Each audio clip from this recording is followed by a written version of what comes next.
রাধে রাধে। জগন্নাথ দেবের এই মিঠা ডালি না পেলে কিন্তু মহাভোগ অসম্পূর্ণ। তো চলুন আজকে সেই মিঠা ডালির রেসিপিটা দেখা যাক। তো প্রথমে এখানে 4 ঘন্টা ভিজিয়ে রাখা অরহর ডালকে আমি কড়াইয়ের মধ্যে সামান্য জল দিয়ে সেদ্ধ করার জন্য বসিয়ে দিয়েছি।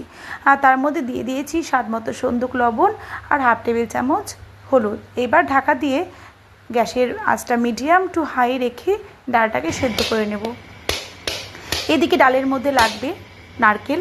জগন্নাথ দেবের প্রায় বেশিরভাগ রান্নাতে কিন্তু নারকেল ইউজ হয়। তো নারকেলটাকেও বহু কষ্টে ফাটানো হয়েছে, তারপর কুড়ে নিয়েছি। ডালটা দেখুন 90% কিন্তু সেদ্ধ হয়ে গেছে।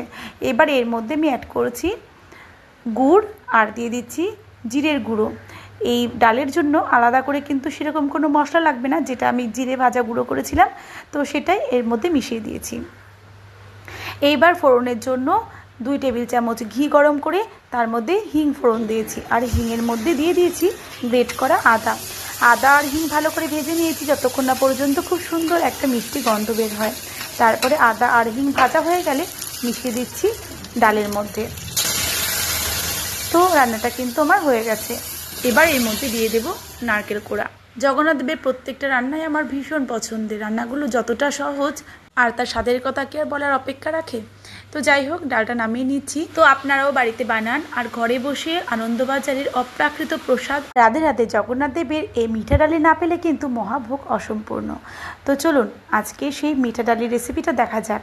তো প্রথমে এখানে 4 ঘন্টা ভিজিয়ে রাখা অরহর ডালকে আমি কড়াইয়ের মধ্যে সামান্য জল দিয়ে সেদ্ধ করার জন্য বসিয়ে দিয়েছি।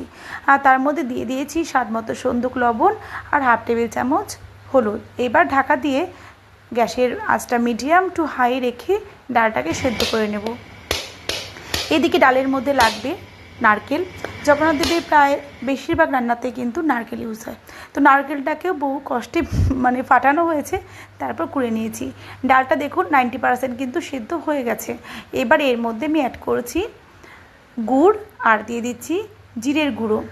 এই ডালের জন্য আলাদা করে কিন্তু সেরকম কোনো মশলা লাগবে না, যেটা আমি জিরে ভাজা গুঁড়ো করেছিলাম তো সেটাই এর মধ্যে মিশিয়ে দিয়েছি। এইবার ফোড়নের জন্য 2 টেবিল চামচ ঘি গরম করে তার মধ্যে হিং ফোড়ন দিয়েছি। আর হিংয়ের মধ্যে দিয়ে দিয়েছি গ্রেট করা আদা। আদা আর হিং ভালো করে ভেজে নিয়েছি যতক্ষণ না পর্যন্ত খুব সুন্দর একটা মিষ্টি গন্ধ বের হয়।